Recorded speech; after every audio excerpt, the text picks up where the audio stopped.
छूट गई। Bye guys.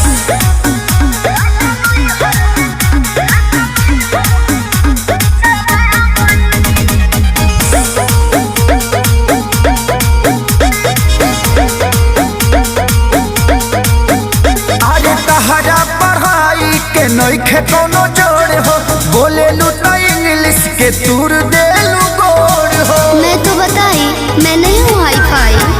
अरे तहरा पढ़ाई के नइखे कोनो जोड़ हो, बोले लू तो इंग्लिश के तूर दे लू गोड़ हो। का चाहता नहीं जी? ऐसन भाषा से हम पगला गईनी, पगला गईनी। सुनी बेच कहाँ पे किताब